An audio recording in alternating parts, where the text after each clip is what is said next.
All right. Welcome, everybody, back to our deeper dive series into the essential understandings. And once again, we have Jordan and Miranda with us as our fantastic facilitators. It looks like most of you have been joining us for the previous deeper dives. And we're really excited to be covering Essential Understanding 4 about lands and reservation tonight. Take it away, ladies. Thank you, Jen. Welcome, everybody. We're excited to have everyone back. We have a lot of information to be going over tonight, a lot of resources to share with you, so I'm really glad to see everyone here. Reminder that my name is Miranda Murray, and I'm an Indian Ed for All instructional coach and co-facilitator for Bright Trail Education. Hi, I'm Jordan Langford Forster. My Ani name is Bright Trail Woman.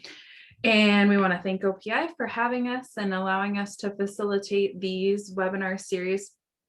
The Unpacking the Essential Understandings webinar is meant to help educators or community members or whoever know where to start, because they're multi-layered, multifaceted, but the deeper dives are meant to provide with more lessons or lesson ideas, anything that makes sense for your classroom. OPI has a lot of lessons on their website and they're really great. And so when we do these deep dive webinar series, we do a mixture of showcasing some of the things, some of the lessons that they have on their website. And then we also transition some of the stuff that we do that we've created. So hopefully there's some takeaways and it's helpful for everyone.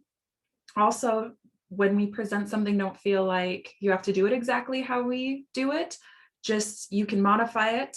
You can expand on it for those higher grade levels. You can simplify it for the lower grade levels, whatever makes sense for your classroom and your grade, or whatever makes sense for you and the information that you are sharing with your community, with whatever job capacity you are in. So with that, thank you so much, and we will get started. We have a featured game tonight, and that featured game is called Run and Scream. So we're going to pull that up. Show the bow. Okay. So I'm going to try this a little bit differently this evening. We've been trying different ways to share. Let me make sure on this first video, I got to make sure I got my my computer sound with you so you can see it, but we're going to play it off of YouTube. So hopefully we will have no lagging. And no one has to see my crazy faces. Do I go on mute? All right, so here is the featured game for the evening. The featured game for tonight is called Run and Scream, and this was practiced by multiple Plains tribes, and the purpose was to build up stamina, endurance, and get kids ready for the next phases of their lives, whether they would be drum keepers or whether they would be hunters. This was a really important game to introduce to children and get them into the cultural context and aspects of what to expect later in life. So the way that this game would have been played is to take a starting line. Everyone has their own marking sticks. So we have some sticks here that are individual to us. You might have taken the time to decorate them or carve into them, and this is your marking stick. And starting at the starting line, you're going to take a big breath and take off a running and screaming, just like the title says. It's very well named. It is very well named. Take off running and screaming and see how far in one breath you can continue your screaming or your loud note. And wherever you run out of breath is where you're going to mark your stick. The point is to play in a way where you can play with yourself. You can see if you can get farther and farther and build up that endurance and stamina, or against each other to see who can go the farthest and build up that lung capacity, which would be used obviously for singing and also for running and hunting and all of the physical endurance skills that we need to hunt and be a part of our daily culture. Yeah, particularly this was used during the era of the bison jump. So the idea being that you would be able to jump up the bison and herd them with your voice off of those cliffs, off of those bison jumps. And so this game is used again for a number of reasons to build up endurance and also, prepare children, educate them to get ready for their next steps of life. And so it would be really great to do probably for a gym gym class or maybe just an outdoor activity with your class, if you don't feel like giving your students sticks and then knives to sharpen them with, we would suggest that you maybe have them pick up a small rock. And in the past, I've had students paint their rock so they know that that's their rock. And also, rocks are free, found in nature. The only other thing that I would suggest is it gets a little overwhelming to have a bunch of students at the same time do this, because it's hard to tell like who quit where. So I would break them up into smaller groups. You could time them too. That would be a great way to like log, the faster you're getting, or maybe make a chart of how fast they were throughout the year. That would be a great thing They could too. certainly incorporate some math activities by charting how well they're doing, how far they're running, how long it takes them. Maybe you could incorporate some measurement as well. So like we said, a great activity to incorporate a couple different subjects, but that physical endurance is obviously a good one. We want our kids to be physically active. So incorporating this in gym class, but incorporating this at recess times, teaching kids how to play this on their own, or taking them outside and getting a little energy burnt off is also a good idea. So we hope you take this to your classroom and use it in the future.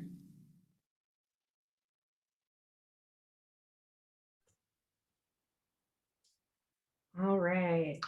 So this game cannot and was not only used for training, but it was also used to just in general keep children healthy and strong, because Plain's life really encompassed all of the aspects of an outdoors individual. And so this game wasn't just meant for, we need to get the fast bison runners. You could modify this game. So another way that you could do it is you could stand in front of your class, and you would be the bison in this scenario. But you could stand in front of your class and then have them slowly sneak up on you. And so every once in a while you turn around, and if someone's still moving, then they either have to sit down or they go back from where they started. And that idea is to build things like stealth, and because you couldn't just start running at bison and screaming. The bison would be like, scatter, everybody run. But this herding idea before we get them closer to the jump. So that would be another way to maybe modify it with younger kids, is just you be the bison and have them slowly sneak up on you, and maybe the first one that gets to you without being seen moving is the winner. I don't know. You could practice this 2x2, being able to run and scream down a hallway. Oh, that sounds bad. We'd do that. We've done it. I mean, okay. So I don't know. But I just know that if you have a bunch of kids doing it all at once, sometimes little kids cheat. It's just how it is. So maybe not down a hallway, but it might be easier if you have kids do it 2x2 and just see who gets farther, because when you have 20 kids running and screaming, it's really hard to be able to tell which one quit screaming first, because you're just trying to think straight. It is a good idea though for the first time. If you're not don't keep track on the first one, just like so they get the feeling of what's happening. It's kind of funny to see all of them run and scream at the same time, but everyone is so excited to be able to try it, that giving them all the chance to be the first ones to try it, it does work out pretty well. I appreciate those of you that were hoping to see us run and scream. Sometimes when we do these videos at night, we don't. Okay, very quick story. Quick story. So we do this with our educators. We host a PIR a couple of times a year, and it's called American Indian Sports and Games. And it's mostly gym teachers come and take it for different activities to do with their class.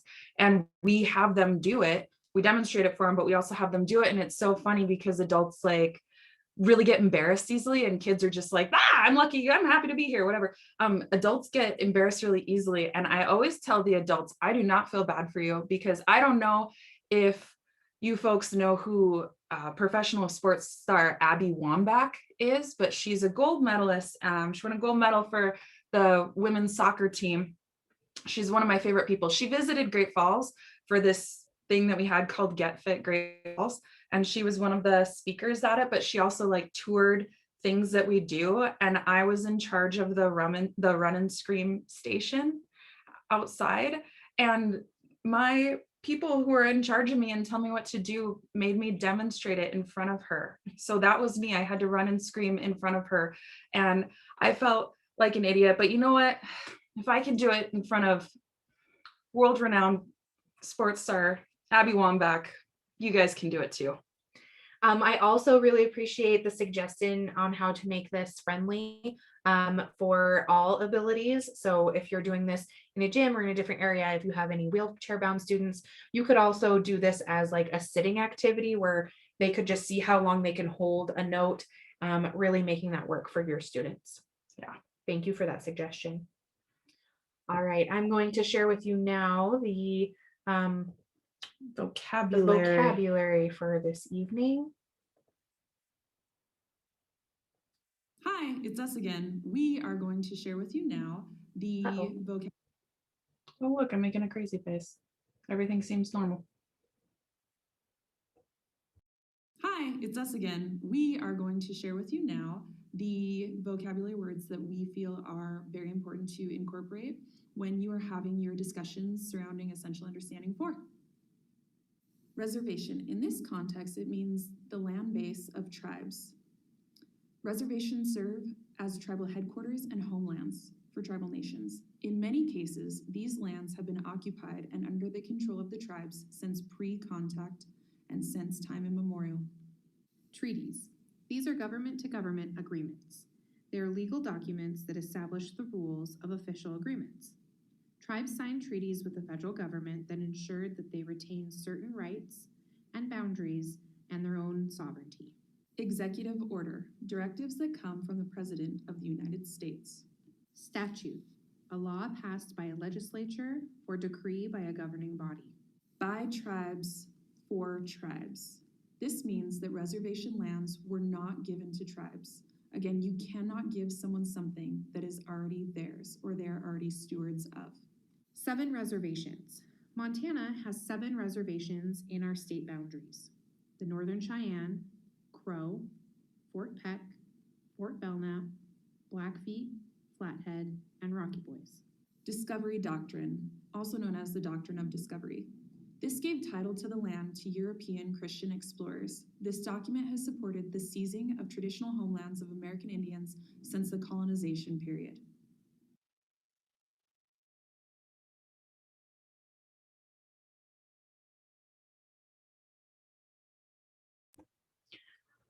So this vocabulary, why we share it with everyone when we start this, it's a great way to just slowly incorporate these essential understandings into your classroom too.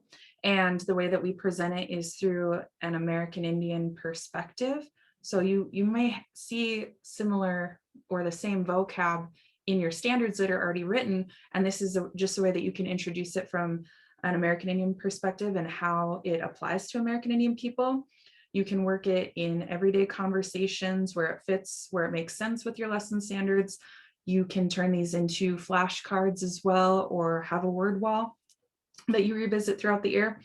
I also introduce vocabulary also in the form of a question. So a question before we start a conversation about reservations might be, what do you think of when you hear the word reservations? Or in terms of American Indian people, though, how does the phrase reservation, what is different about it? What does it mean to American Indian people? Yeah, I think every time we have the opportunity to introduce language and context for students is a really good way to reinforce academic language. Certainly, our students in general, more and more are coming to us with lower and lower vocabulary sets because of being read to and all of those studies that we know are really helpful. So anytime that we can reintroduce, reinforce, and repeat language is really good for our students' learning. All right, so we are going to continue along with our format of sharing a featured person. And tonight's featured person really goes along well with the essential understanding number 4.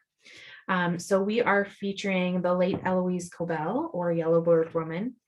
Eloise Cobell, or Yellowbird Woman, was a tribal elder, activist, leader, banker, and businesswoman. She founded the Blackfeet National Bank, the first national bank located on an Indian reservation and owned by a Native American tribe.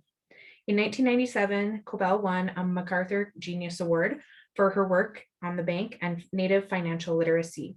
She donated part of that money to support her class action lawsuit against the federal government. She is most widely known for her dedication to holding the federal government accountable in a groundbreaking class action lawsuit that challenged the United States mismanagement of trust funds.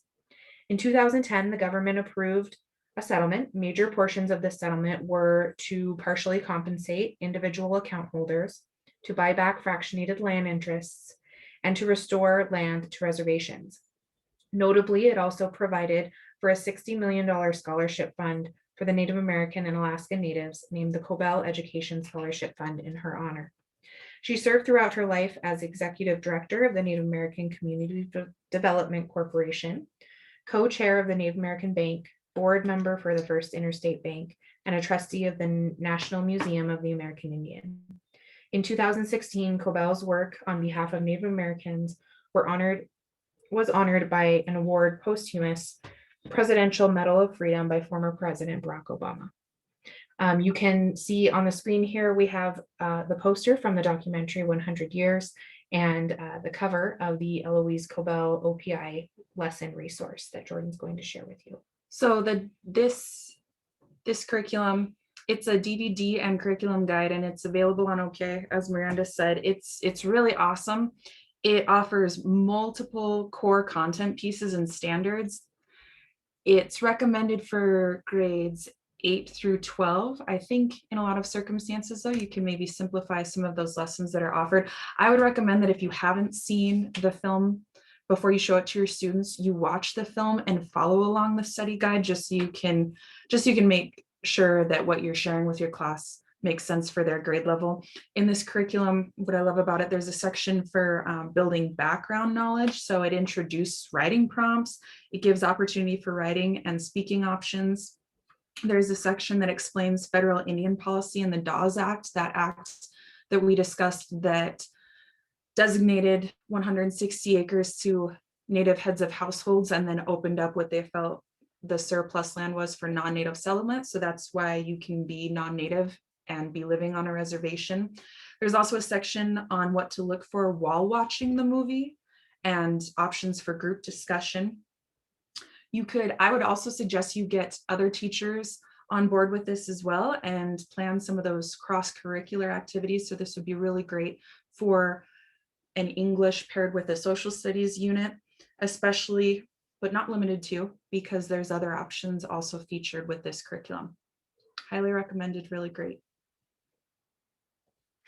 So we are going to show you what I do with my class and how I make connections, especially in government. So we're meeting those government standards and discussing federal policy.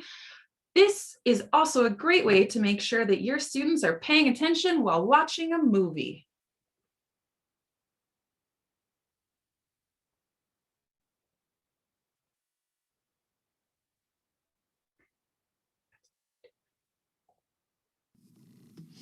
So something that I have my students do while we're watching 100 Years, One Woman's Fight for Justice, the Eloise Cobell story, is I have them fill out this worksheet. You can use something similar, or you might be able to think of more things that I forgot about, but I just really think it's important for the story and for them to understand things as we move through.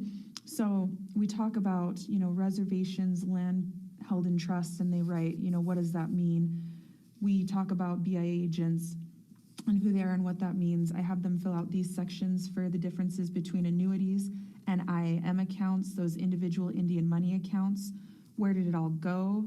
One woman asked that, who Eloise Cobell is and what she did. I think it's really important from a government standpoint for our students to understand the roles and responsibilities of the Department of Treasury and the Department of the Interior. As we go along, we really have interesting discussions about who is in charge of the IAM accounts, but also who is in charge of checking on the BIA agents who seem to be in control of all these facets. We talk about how it is a violation of civil liberties not to give individuals their own money. We talk about how this federal policy of IAM accounts And the annuity system, how did it keep Indian people in poverty as opposed to other private landowners? Also, we talk about at the end, I set out at different tables, different headlines that were published after this settlement was reached. And those headlines say things like, Indians received $3.4 billion, but we talk about how those headlines can be misleading when we are so often bombarded with this stereotype that Indian people get everything from the government, they get all this money from the government all the time, and what's left out of those headlines really is the fact that they didn't get $3.4 billion because of a settlement. They got $3.4 billion because that was a fraction of their own money that was owed to them.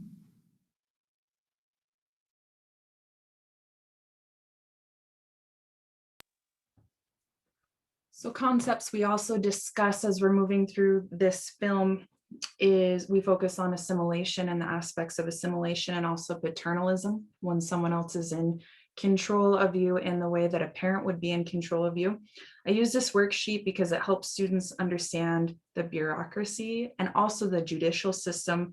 It allows students to understand why things just don't happen overnight. Students are really in the mentality of like, well, that's not okay, someone needs to change that. But what I really like about this film and the conversations that we have surrounding it is, okay, but what are the steps to get things to change? What are the steps that get things reversed? We just can't fix it because we know it's wrong. These are the steps that we have to take in this system to make sure that things are corrected. And I follow it with what I call around the world questions. So it's usually about 4 or 5 questions, one question per sheet, and we have group discussions. And so they all get a different question, and I give them about 5-6 minutes to discuss it. They write down their answers as a group, and then they rotate the questions around the room. I find that it's really beneficial for the students to be able to talk to each other. It just gives, well, another voice in the room, so they're not just listening to me, but I want them to really discuss it in terms of how they understand it with each other, just solidifying their understanding. So some of the questions that I ask them, I say, the original amount of money that was being sued for was $27.5 billion. Explain the reasons you believe the Cobell team settled for $3.4 billion. Explain why this case is both helpful to tribes and frustrating at the same time. More questions include, how does it serve the people in charge of reservations, or how does it serve the people in charge of reservations that reservations are often isolated or far away from larger towns and cities? They discuss that in the film a little bit. How does it serve the people in charge by many of the American Indian people either not being able to speak English or be literate enough to understand the documents that they're sent through the mail?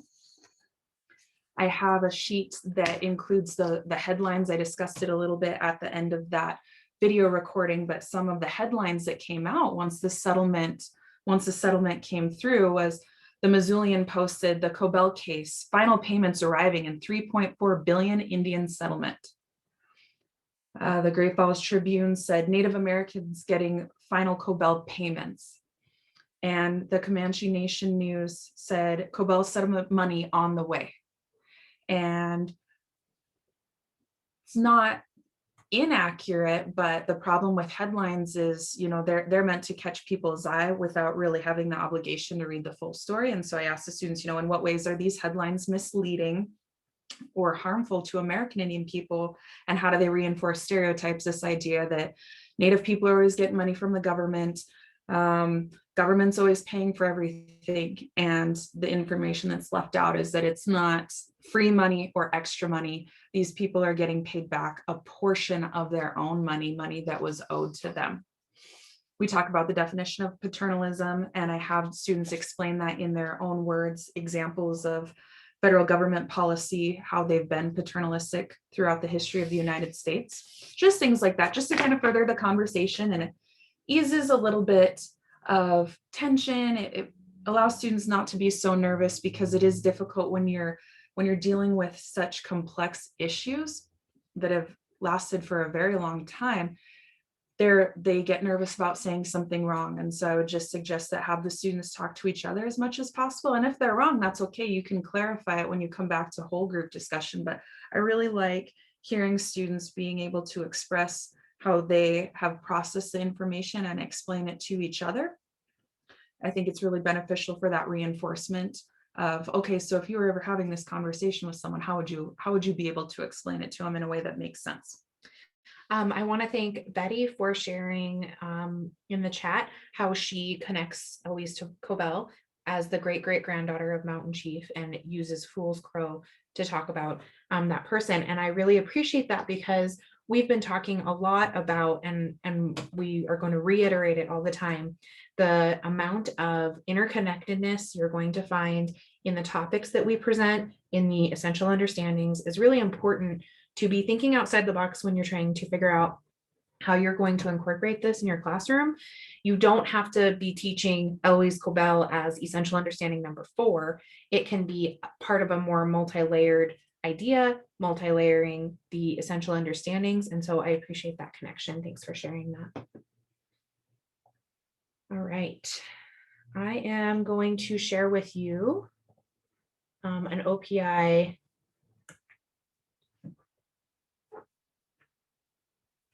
maybe. There we go.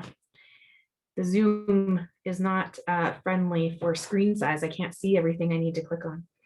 Okay, so we're going to be watching this lesson talking about Buffalo Runner. The featured lesson I'm going to be talking about is called Buffalo Runner. You can find this on the IFA OPI website. It's under the mathematics section in grade level 2. This is definitely some math facts and practice that you could use with other grade levels. And it's a great way to talk about reservations or EU4 in a different way, talking about some of those aspects of reservations, whether that was preserving the ability to get their own food or not preserving their ability to get their own food. And so when we look at Buffalo Runner, we're getting to talk about place and land and the importance of place. And some of that importance is access to food. So Buffalo Runner is a math lesson. You're going to be focusing on measurements and units, adding and subtracting hundreds. This is very good math practice for students, and I think measurement in particular is good practice for students. I know I experience a lot with students when they have to use a tool like a ruler or a tape measure to measure something. That's definitely a skill that our students struggle with clear up into high school. So the idea behind this lesson is that you read the story, The Buffalo Jump, with them. This is a really great book. It's really beautifully illustrated and has a great story following 2 boys and learning how to run buffalo.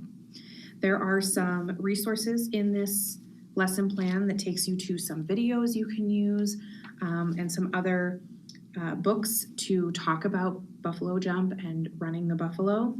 Depending on your location, you might be able to talk about access to, like here in Great Falls, we have the First Peoples Buffalo Jump, and so then we can even make more connection to place with our kids.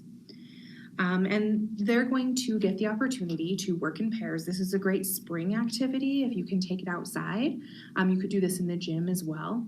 And there are a couple of different ways you can do it, but you're going to pair students up and they're going to get to count by 1,000s, 1,000, 2,000 to kind of get that seconds. You can also give them stopwatches if you want. I kind of like the idea of having them count off themselves and kind of figuring that counting system out. And then they're going to take turns running, and you're going to have measurements of string that are 10 feet long. The students are going to measure that string. It takes a little bit of time to get them in the 10 feet increments, but it's well worth their ownership in knowing that they made their 10-foot string. And they're going to have a marking system. So they're going to time their partner who might run for 5 seconds. And from the starting line to where they end up at the 5 seconds, they're going to use their string as a form of measurement for larger measurements.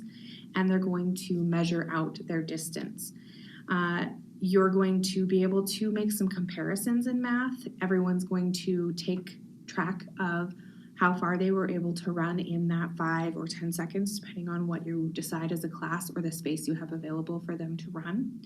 And you can make a bar graph, a class bar graph, seeing which students were able to run the farthest, the fastest, talking about which students would be good buffalo runners, talking about those jobs that might be in tribes and how everyone has different jobs because they contribute differently to the community.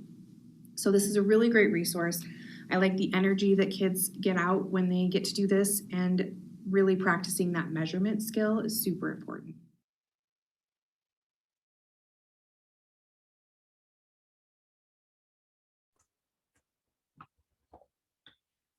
So it is funny to see kids try, figuring out with their partner how to measure 10-foot increments in string. And I think that you might have some strings that are probably not 10 feet, depending on the grade level you're working with. But the problem solving and the figuring out how to use alternative modes of measurement is really a great practice. Some other books that I've put on the screen are some resources that you could use to enrich or do some cross-curricular activity, talking about bison, talking about the importance of bison to Plains tribes particularly. And then again, all of those resources that are linked in the lesson plan are really great websites. I saw someone ask if they could have links to these videos. I can put a document. These are not public videos, but I can put a document so that you can rewatch these videos in the resource folder. Maybe I'll have it in there by tomorrow. So these books, Tatanka and the Lakota People, and then Where the Buffaloes Begin and Buffalo Jump are all great reading resources that you can use in terms of cross-curricular activity with math. Yeah, also too, just the description and stuff. I know that it's target audience is 2nd grade. I feel like it's more advanced than that kind of though too. Yeah, right? I mean, you could start out at 2nd grade in talking about measurements, but you could do this with lots of kids. Kids need measurement practice. In all of my time teaching art, high schoolers need to be retaught how to use a ruler, how to draw a straight line, how to measure things. Do I start on the edge or the first tick? Yeah, lots of questions in terms of measurement. So repetition of that is really good. So first tick? Yeah. Okay. And thank you, Jennifer, for pointing out. I know that sometimes it seems like it wouldn't be a good idea, or if you're teaching high school kids and you're like, these books look like picture books, they are really good resources for all grade levels, because if they haven't had the information before, then it's new for them. But also, you're presenting information in new and different ways instead of just lecturing or talking. You're going to reach a different level of engagement by incorporating different things. Absolutely. Geometry teacher. Yeah, okay. We're going to have a geometry lesson up here in a little bit after this next section. Oh, I was like, what? No, Jordan's not talking about it, but we'll have another math lesson here shortly. Okay. But also we do something similar with speed and velocity going upstairs, and like how much power it takes to go upstairs with the high schoolers. I'm just like, yeah, anyway. Okay. I'm going to walk everyone through Indigenous foods and food sovereignty.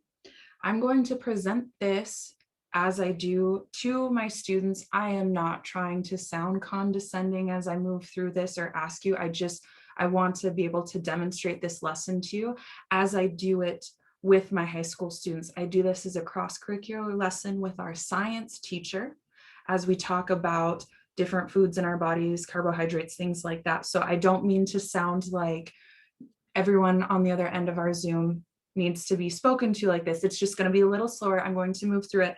Also, I would ask if you are willing to participate as a student for this presentation. Please respond in the chat with any questions that you might have. You don't have to, and that's totally fine, but I'm just going to model this lesson to you as I teach it to my children. So let's begin. Please respond in the chat, but the children would be in front of me. So I'd say, hey, raise your hand. What is sovereignty? What is sovereignty?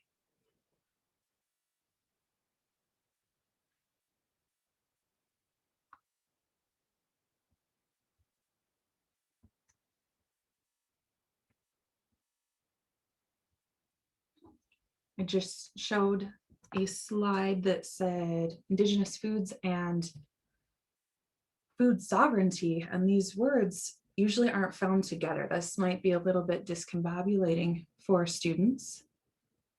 I'm getting a lot of self-governance, self-reliance, self-rule, empowerment. In sovereignty, in terms of what we are discussing tonight, means separate and independent. So self-reliance, self-governance, being able to take care of yourself, being in charge of your own entity. And then I asked them, well, how does being in charge of yourself or your own group, how does that relate to food? What does it mean to be separate and independent and in control of food?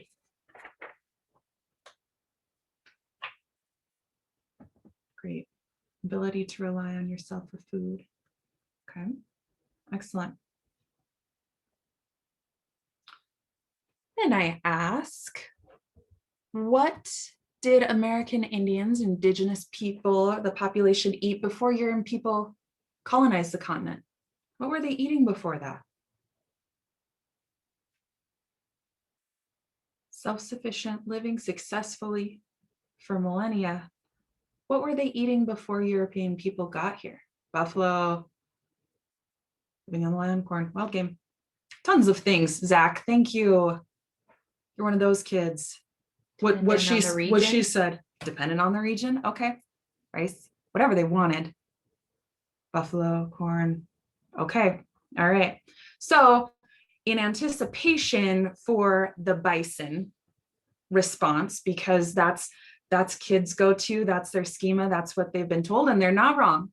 So I say, everyone's like, buffalo, buffalo, buffalo. Not wrong, absolutely right. We understand that Plains tribes were eating bison, but they and other tribes all over the continent that would become the United States were also eating things like elk, deer, birds, other wild game. Someone mentioned wild game. Coastal tribes were fishing and whaling. This might be the first time that a high schooler has ever heard that indigenous people were whaling.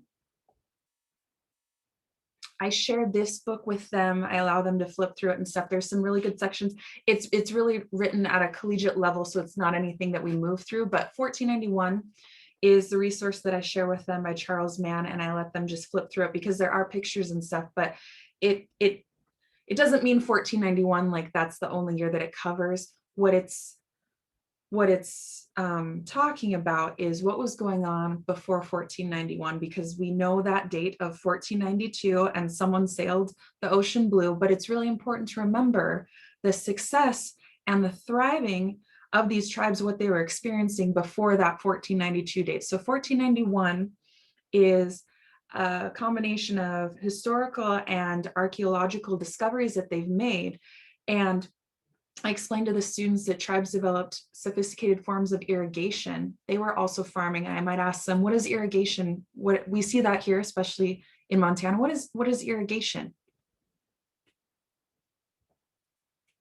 I show them a picture of these other foods, right? It wasn't that they were just walking around wondering where their food was or where to go harvest it. They were farmers themselves. They were growing these things. They had the scientific knowledge to plant and replant and sustain the land in a way that they grew crops themselves, thousands and thousands of acres of irrigated land, especially on that East Coast and down in the southeastern parts of what would become the United States, all of these things.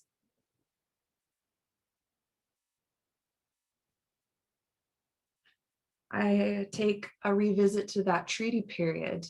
American Indian tribes all across the United States signed treaties or agreements with the federal government once non-native people were finding value in the land that wasn't just involving gold, and they started establishing those permanent settlements, right? We started signing these treaties, these forms of agreements with the federal government.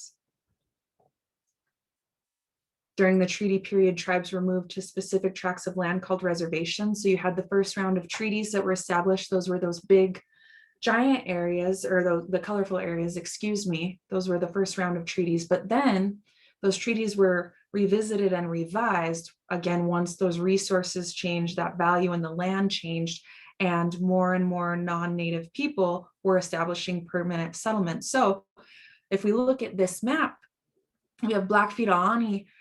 That's a pretty big area. You're going to still find a lot of self-sufficiency in there.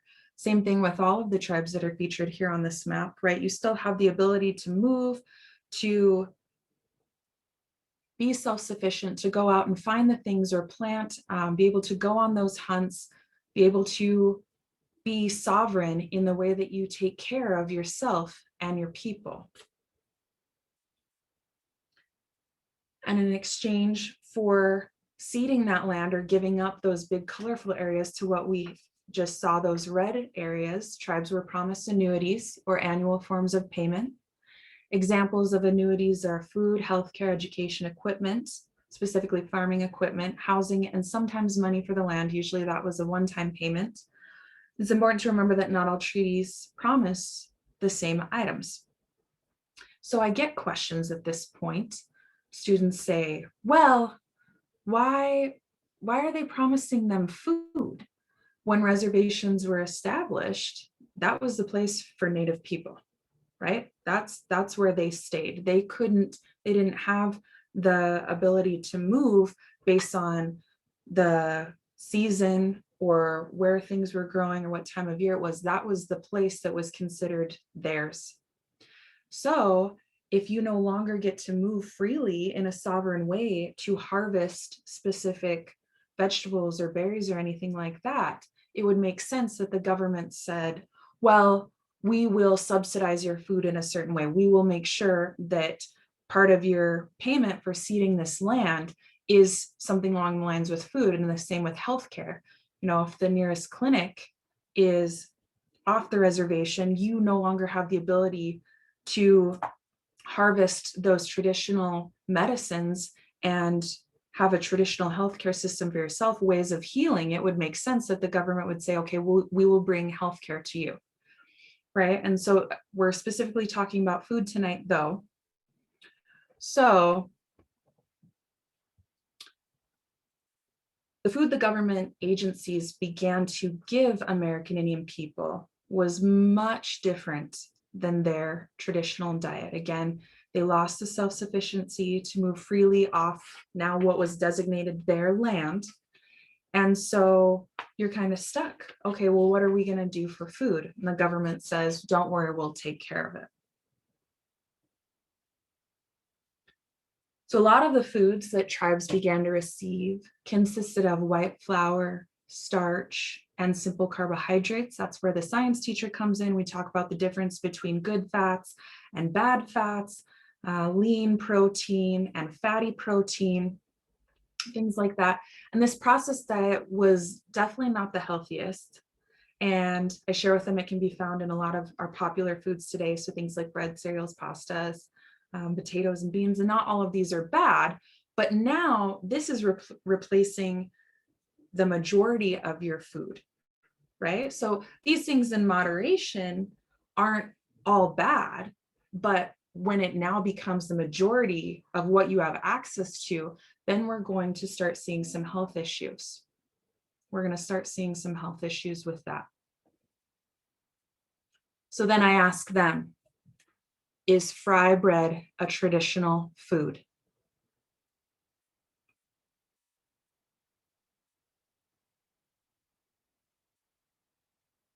Is fry bread a traditional food? It is now.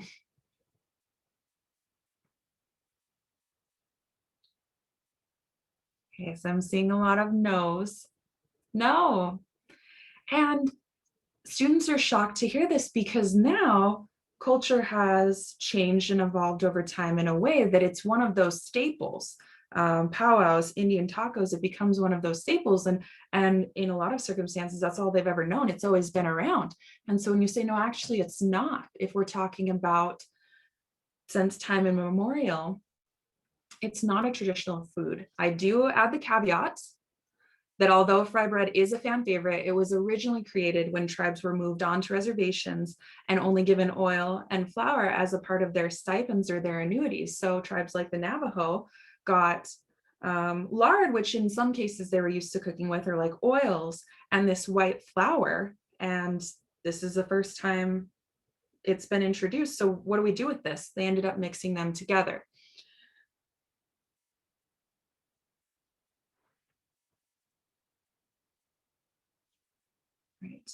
Okay, I love your responses. Thank you for those that are participating. Excellent.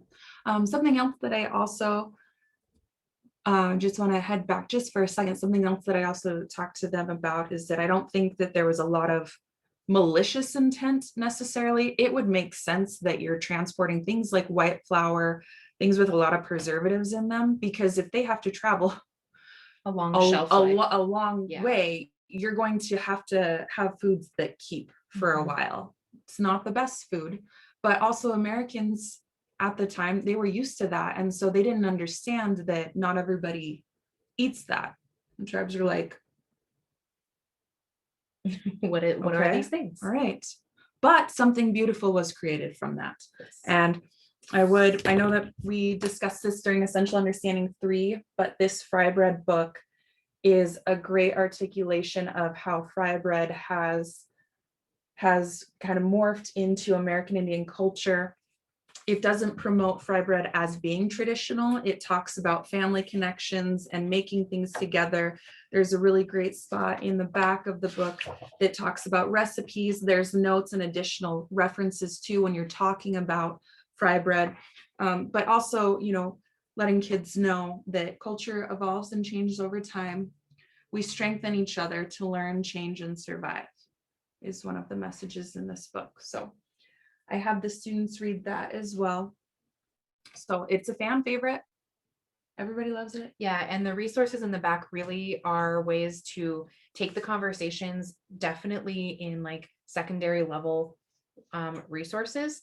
It talks about when it refers to each part in the book and talking about the senses, how fry bread makes them feel, how it tastes, what color it is. There's really complex conversation starters in the back that you can take with your students from all grade levels. Absolutely. I end the conversation with a couple of group discussion questions. So I'm going to share the first one here. So please discuss, respond to the quote in the chat. When Indigenous peoples on the prairies signed treaties and were forced to settle on reserves, their active lifestyle and reliance on whole foods changed to a sedentary lifestyle and a diet based on simple carbohydrates, which has resulted in high rates of diabetes and kidney disease. And this is from the book Legacy by Suzanne Methot. She is an Indigenous author from Canada, and so that's why it says reserves. That's how they're referred to up in Canada. But you just respond to the quote. Does anything jump out at you? Are you having aha moments like, oh, that makes so much sense? Because also too, when we're featuring things like Run and Scream or Buffalo Runner, if there's no bison around, you're not going to have the ability to, from a small child, train to do those things. Active, and that's just one little piece of an active lifestyle, right? A piece of this self-reliance that, okay, well, now we have this food provided to us. Bison are disappearing and or gone. So a lot of things changed over the reservation period, and people don't realize how much it affected health. Yeah, that interconnectedness of thinking about, changes in mental health at this time and what that might look like and how that affects your physical health as well. So a lot of interconnectedness in this topic. If you want to simplify that, because this is kind of a multi-layered one too, I could simply just ask them a question pertaining to diabetes. So the science teacher and I talk about the difference between type 1 diabetes and type 2 diabetes. And so I might just say something like, this could even be a good conversation starter too with your class. Why do you think type 2 diabetes is a problem among American Indian communities? Lots of good connections being made in the chat as well to this topic. Thanks for participating.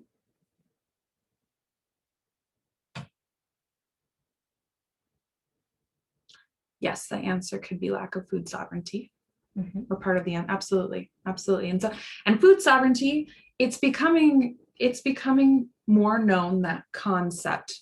But if it's new to you or if it's new to your students, food sovereignty, And those words, what do those things have to Don't do with normally go each other? together Yeah, in your how do we make context. sense of that? Why is it important? I would also suggest sharing with your class. Indian Country Today does a pretty good job. Great Falls Tribune does a pretty good job too. There was an article 2 weeks ago that talks about bison restoration projects, but even if you went on Indian Country Today or Google bison restoration articles, there's a lot of information that you can provide your class with tribes talking about how important it is to restore those bison herds to their reservations as a way of regaining sovereignty, as a way of regaining self-sufficiency, as a way of regaining the ability to take care of your people and your community. I know OPI also has some good unit resources in their lessons, in their health tab on food sovereignty. So some more resources there that you could look into if this is something you're interested in sharing with your students. Yes, we recognize that fry bread does not help the type 2 diabetes pandemic. But also too, it's a conversation about moderation, right? White bread, not the best, but moderation, everything in moderation, and just having a conversation about healthy lifestyles with your students. Yeah, lots of great connections you guys are making, talking about other aspects that have to do with being put on reservations and health problems. So things like access to healthy foods, Grocery stores. Yeah, fast food being more readily available than fresh fruits and veggies, those kinds of things. Absolutely. Thank you everyone for participating again. I didn't mean to, well, anyway, maybe it's better that I talk slow anyway, because normally I'm like, blah, blah, blah. But I just wanted to model that for you and provide you with some ideas and some conversation starters or some lessons that you can have around food sovereignty and health. And the cooking teachers, those life skill teachers can very easily incorporate these aspects into their lesson plans as well. Yay. I hope that you guys are finding that some of these different approaches to essential understanding number 4 are helpful, because sometimes when we read what it says and it's really talking about reservations, it might be hard to think about how you can incorporate that in different areas if it doesn't, like if you're not teaching social studies, for example. So now we are going to see a featured resource from OPI talking about reservation land areas. And this is for my geometry peep out there that was looking forward to this lesson. From OPI in terms of reservation and essential understanding number 4. So the resource that I'm going to be talking about is called Reservation Land Areas. And this is a lesson that's going to be focusing on calculating the land area of reservations over time. It is for upper level high school, but you could really adapt some of the math to be lower level, talking about the differences and the shrinking of reservations. So this lesson plan asks you to share a resource, which is a video showing shrinking reservations. It's similar to some of the resources we've looked at in terms of maps and interactivity. You could also use something like this from that montanatribes.org, which is going to show you land area and how it's changed over time. This is a geometry lesson that's talking about calculating the area of irregular shapes, and it has a lot of great resources in it. This lesson plan at first glance is very overwhelming. There's a lot of parts and pieces to it. And if it's something that you are not sure you can accomplish all at once, I would certainly suggest breaking this up over time. It has a couple of worksheets. One of the worksheets is giving you some introduction to calculating the area of irregular shapes.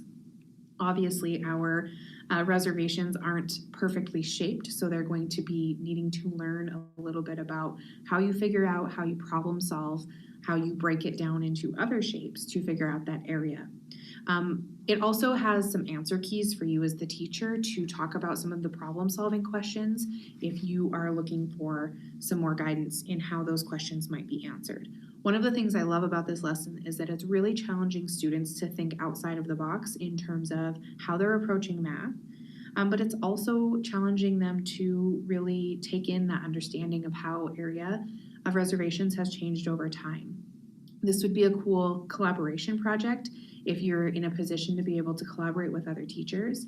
The social studies teacher or history teacher could really dive into talking about reservations and how those were formed, how they changed over time.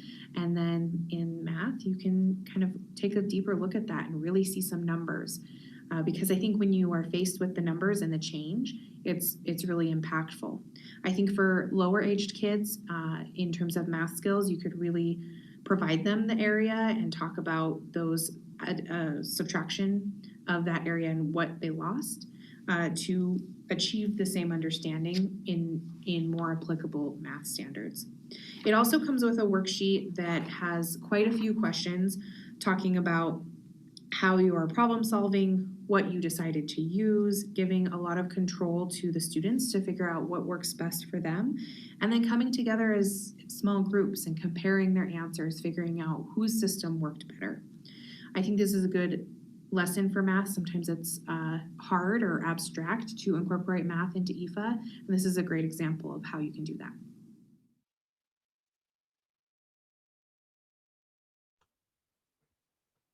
I very much appreciate the "this is genius" comment. Although I obviously can't take credit as this is an OPI lesson, but it is really a really cool way to think about essential understanding number 4, because like I said earlier, when you're not in the position to specifically be teaching about reservations, maybe you're the math teacher, maybe you're the health teacher, there are some other ways you can kind of come around to incorporating the same idea and understanding, essential understanding number 4, and taking it in a different way. And then I also always encourage, anytime you have the opportunity, I think sometimes it's hard and we get away from collaboration. So Jordan was talking about how in the food sovereignty, she collaborates with the biology teacher, but this could be really cool to have a math teacher collaborate with another area. We obviously didn't collaborate on this because I had no idea this was happening. But anyways, it's a really cool lesson. It's intimidating for non-math people maybe to look at. I'm on the verge of a non-math person just in terms of my skill set, but I do appreciate looking at that visual aspect of, last time in our essential understandings, we talked about the shrinking maps and looking at how those resources really can visually put into perspective that land change over time. And so getting more visual opportunity to see that is really important, and seeing it in numbers is really impactful as well. Yeah, thanks, Holly. This worksheet in there is a creative problem solving worksheet, really, because the students are taking over control and thinking critically about what's the best way to go about solving this problem. Okay, but you know what else is important? Poetry. Yes.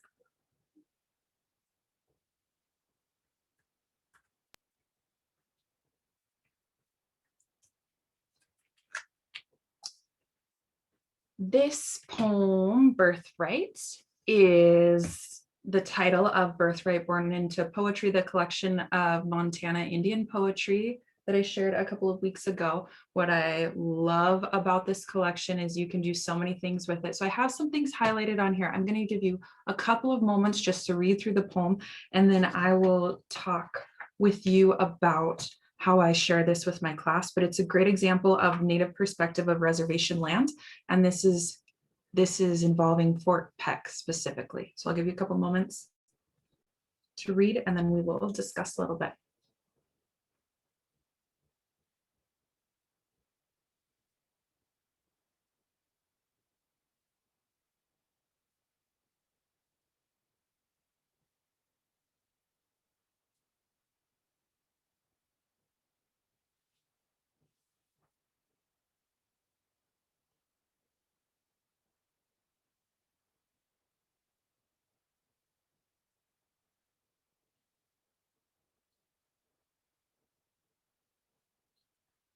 So I apologize, it's a little hard to see, but highlighted in yellow are the aspects of federal policy that are found in this poem. And then the orange is for a sense of place. For one of our last activities, Miranda is going to walk us through a sense of place activity for younger levels. But so for the sense of place, I have highlighted in orange: remote gravel roads, small town, wind blowing over open land, and home. For federal policy, I have you, the eventual heir of your family's homestead, and me, an Indian woman who leases her land to white men made up of the same storm and grit and hunger as your grandfather. I also have land our families have lived on for generations, and also limited tongue. So there are lessons that go along with this, specifically in Birthright, and they walk you through. But I rephrase some of these. I rephrase the information in this poem and a lot of poems like it as a question. So after my students reread it before I have them, or excuse me, after my students reread it before I have them reread it, I rephrase the information as a question. So I might say, why are there homesteaders on reservations? What act are they talking about? What act allowed surplus land to be open up to non-native people? Also, why might the author have a limited tongue? Does this have anything to do with assimilation? So I really want to encourage everyone to not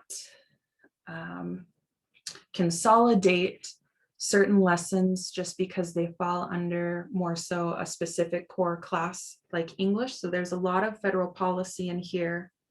There's a lot of sense of place, geography. All of these things can be found in these poetries and in these poetry. And it's great that they come from Native authors, because you are able to expose your students to authors that they may never heard of before, or a different perspective, a different voice.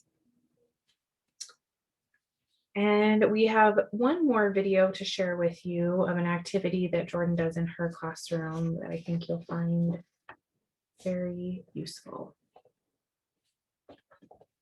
Hello, I am going to walk everyone through a social studies / geography lesson that I do with my high schoolers. So behind me, you can see the map of Montana, and you can do this in several ways actually. So you can turn it into a multi-tiered lesson where you have the students memorize the locations of the reservations or identify each reservation. I will walk you through how we locate the tribes on those reservations as well. So again, a multitude of lesson, but I only like to start out with 2 ways to do it, and then we add on the 3. So for example, I don't have them immediately start to memorize or identify the locations and the tribes on them. I provide them with one or the other so they can match it that way, and then we build upon that. So as you can see, I have the reservations labeled. I've seen classes also do this too, where they do it in a relay race. So they have 2 maps, and each person in line goes and puts their card where the reservation is located. And also these double as a flashcard too, so each student can make a card for each reservation and then have the tribes listed on the back, and reverse it and quiz each other throughout the school year. We use it that way too. So I'm going to walk you through how I have the students memorize them when we initially start out. The first 3 that we start out with are Crow, Northern Cheyenne, and Blackfeet, because those tribe names match the reservation names. So we have Crow, Northern Cheyenne, and then Blackfeet. They're very well named, but also it's an easy way to take 3 off the list immediately. And then I say, okay, forts. There's 2 forts, and both forts have this particular tribe on that. And that is Fort Belknap and Fort Peck. Both have Assiniboine. Fort Belknap also has Grovant. And then Fort Peck also has Sioux. So both forts have Assiniboine as well. So then you can take those 3 off of the list. And then I say, okay, now there's a reservation with 2 tribes. That's Rocky Boys, Chippewa, and Cree. And then it makes it a little bit easier because we have 4 tribes left. And so they kind of panic because one reservation is the home to 3 of them, but there's really only 3 left. So Ponderay, Salish, and Kootenai are on Flathead. There's actually 4 left, but we have the Little Shill Tribal Headquarters. They do not have a land base or a reservation, and Little Shill Tribal Headquarters are located in Great Falls, Montana, so that's also easy to place. So this is just kind of the brain map that I built for them, starting out with those first 3 very well named reservations. We can take those immediately off the list. Then we move to the forts. Assiniboine is on both forts, shared by Aani or Gros Ventre on Fort Belknap, and then Sioux on Fort Peck. Then there's a reservation with 2, that's Rocky Boys, Chippewa, and Cree. There's 3 left, and that's Kootenai, Ponderay, and Salish. Also what I do is after we get good at doing this, and you can do the same thing, you could do a relay race with this too and have them place the tribes as well. But when they get well versed in this, then I give them the list of tribal names in a alphabetical order and have them mark those 3 off and start to do it that way. Just a different way to schema build and kind of brain map. But I also want it to be challenging for them. But I also think just personally, it's very mean to have students name they get so uncomfortable with so many things. So I always try in one way or another to at least provide that list for them to start out with, because they start to freak out about weird things like spelling. And then they're just like, I don't know where anything's at. So if you can at least provide them with either the reservation names, a list, or the tribe names and start to build it that way, I think it's very helpful for them and they're more open to it.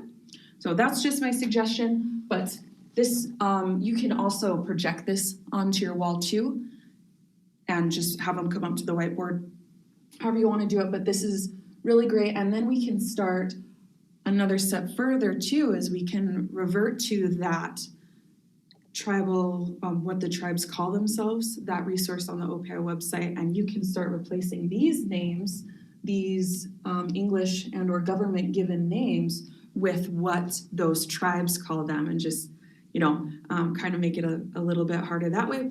And I would definitely suggest doing the flashcard idea and just revisiting that, similar to the word wall. You can have students take out their flashcards and quiz each other if you have a little bit of downtime, or just to continue the conversation throughout the year. So thank you.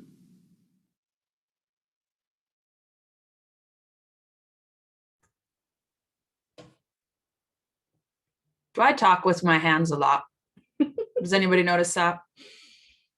It's a very weird activity to watch yourself on film a lot. I look like a bird flapping around. Anyways, thanks for watching. I saw that there was a question. Is there another name for Gros Ventre? Aani. And I added that section in at the end of that video that you guys just watched. You might have been distracted by my hands though, but something that we're now doing in class is we're going to the OPI resource, and it's a video on the YouTube channel, how tribes got their names and also what tribes call themselves. And now students are adding to their flashcards so they can identify what those tribes, how they refer to themselves. Yeah, that's a really good idea and lesson to incorporate into when you're talking about tribes. And the way that we explain it to like little kids, for example, about having multiple names is sometimes when you are like in your neighborhood, you might refer to the blue house down the street. The people that live in the blue house down the street don't refer to themselves as the blue house down the street.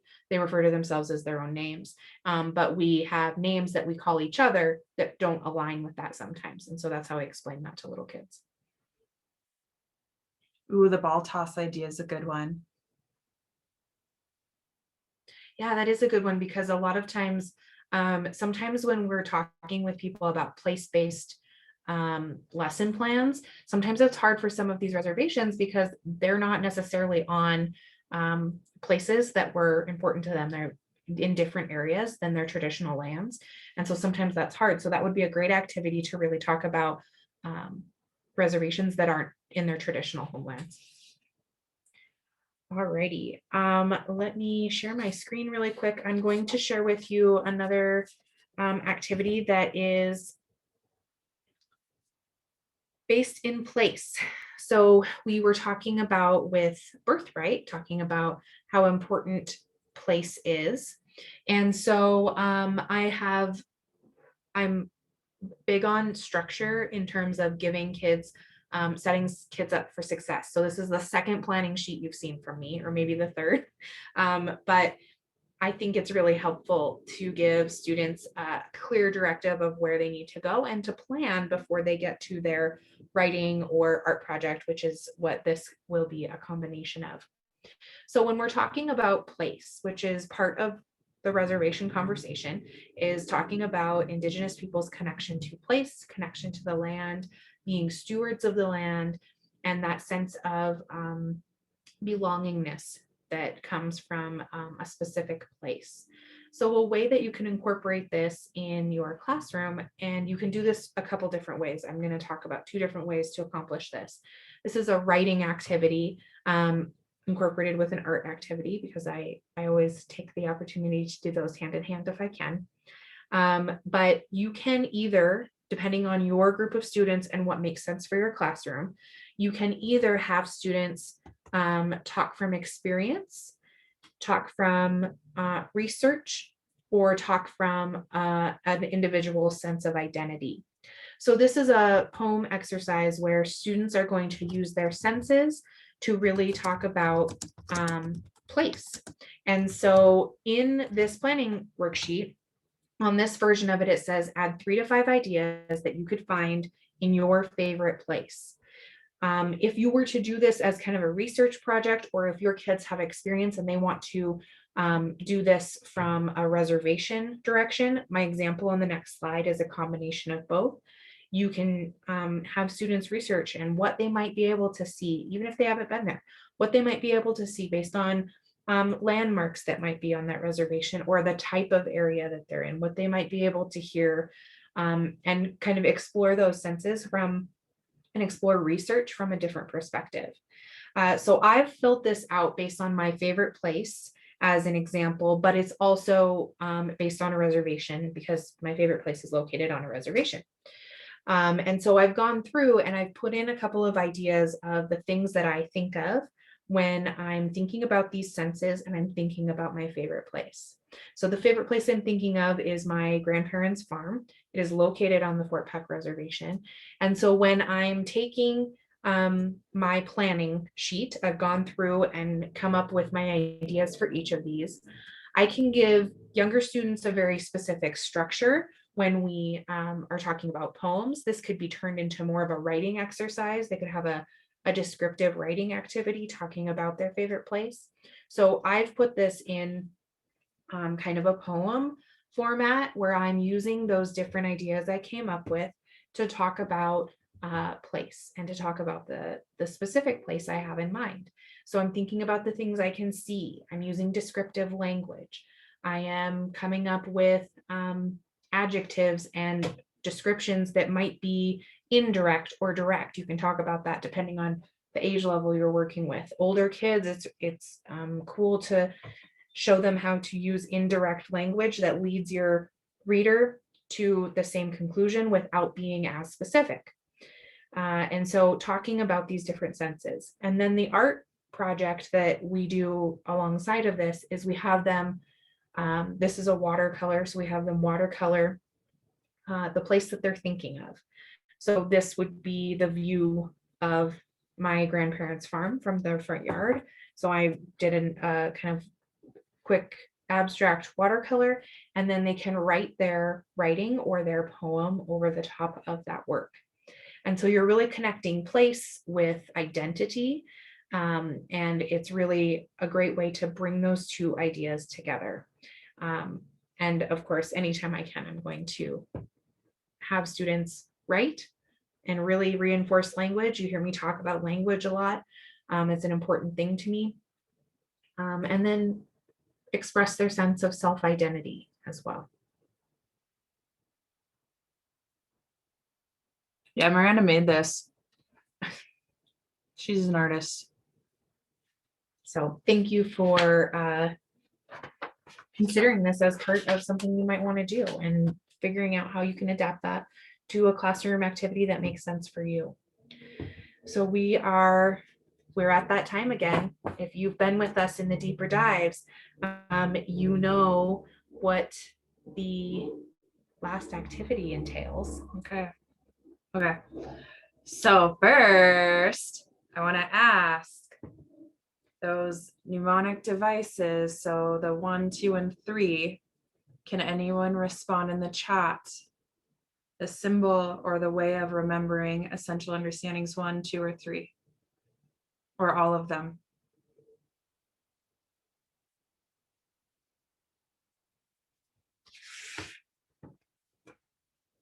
One tree, 3 tree, 3 tree, 3 tree, 1, 2, not 2. Fry bread. Nailed it. Okay. Nice. So we're okay. Things are I sticking appreciate around. that. So can anybody guess what 4 is? What is our device for 4? 4.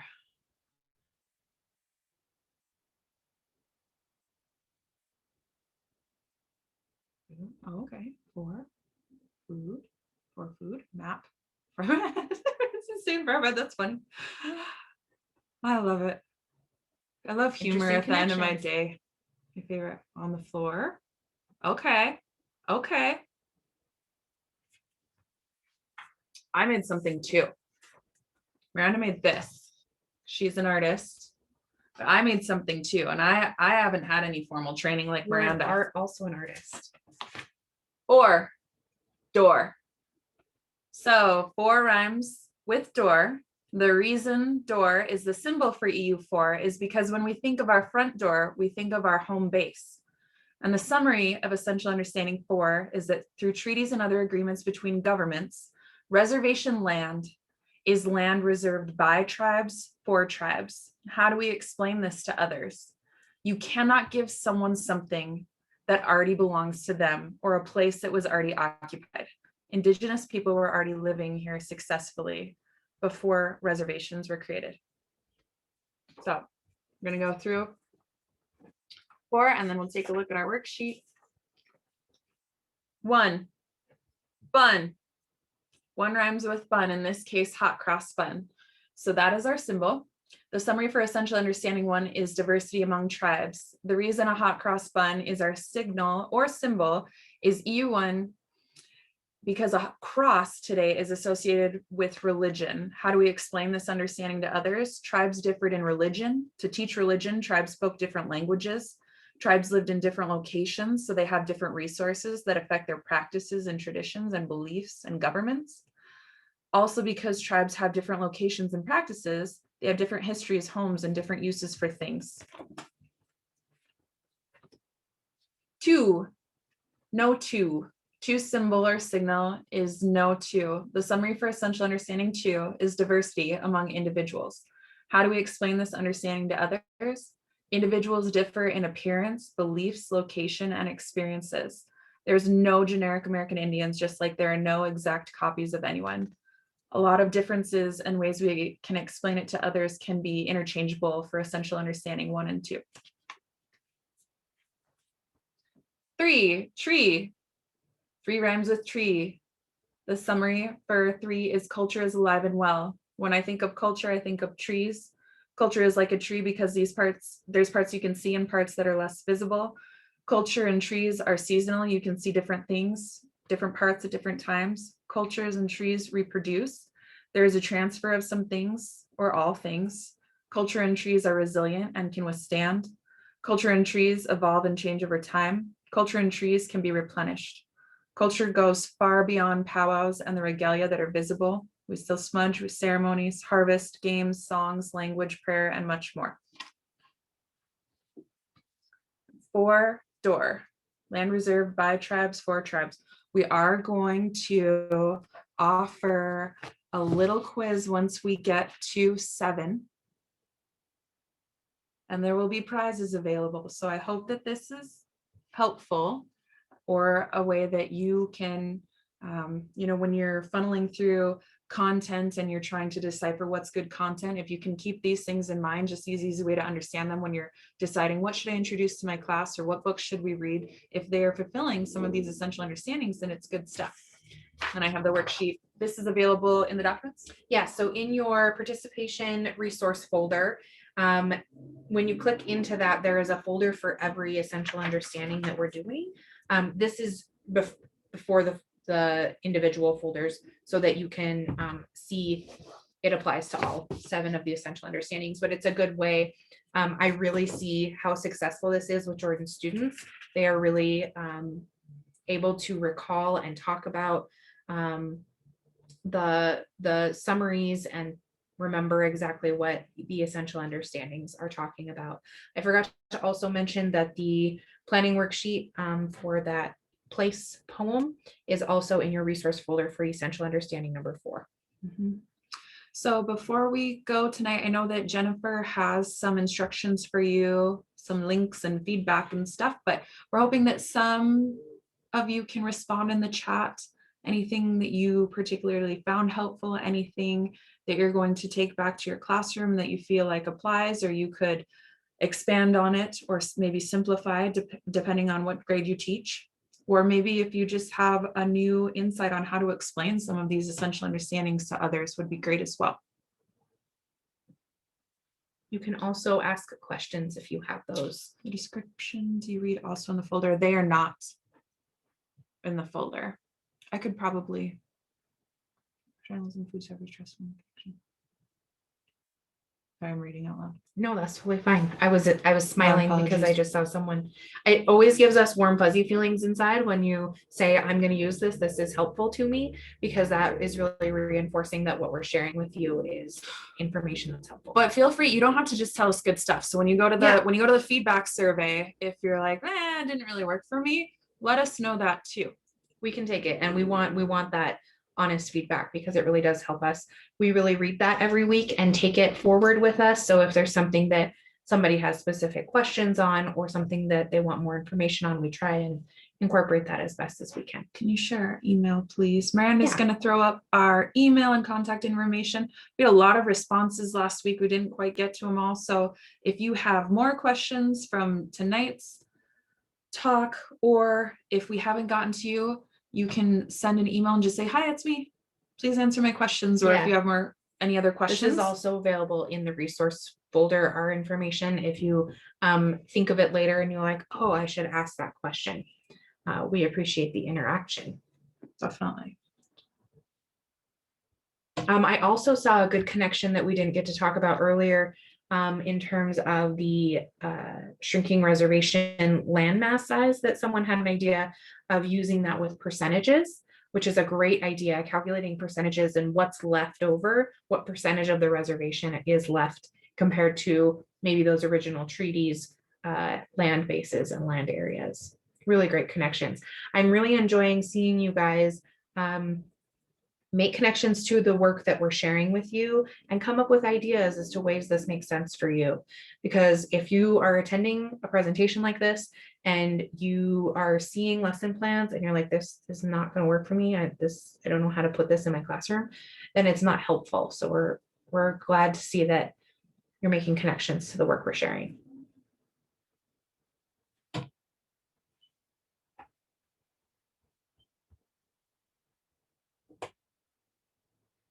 Getting some, there's a link also too, it looks like in the chat for the feedback survey. Also, the feedback survey for us is anonymous. Oh yeah, just so you know, we don't know who you are. Yeah, it's just the answers that we get. Yes, I know who you are, so we can get you renewal units. And if you do have specific comments, I'm doing my very best to actually respond to every single one. So these feedback surveys are absolutely invaluable.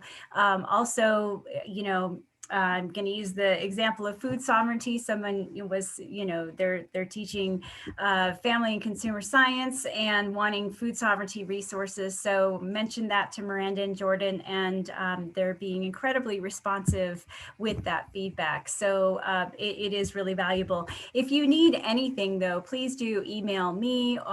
And I'm happy to do some research for you. Or if you say, gosh, they mentioned a book and I happen to have the book, I might actually send it to you. And if I send it to you, it's yours to keep. That's OPI's gift to you. So we want to do what we can to support you and in your implementation of Indian Ed for All. So I'm just so delighted that we had so many people show up tonight. Thank you so much. Thank you, Jordan and Miranda, for another really phenomenal session. Reminder that the feedback survey link is open for 24 hours, so I'll close it tomorrow. And again, thank you all very, very much. I hope you all have a wonderful evening. And if you are lucky enough to be on spring break this early, I hope you have a wonderful and safe spring break. We will see you in a few weeks. Also, if you are on spring break, thanks for still joining us. Yeah, thanks for spending your spring break with us. But also, thank you everyone for spending your time with us. We really appreciate it. And it's a lot of fun.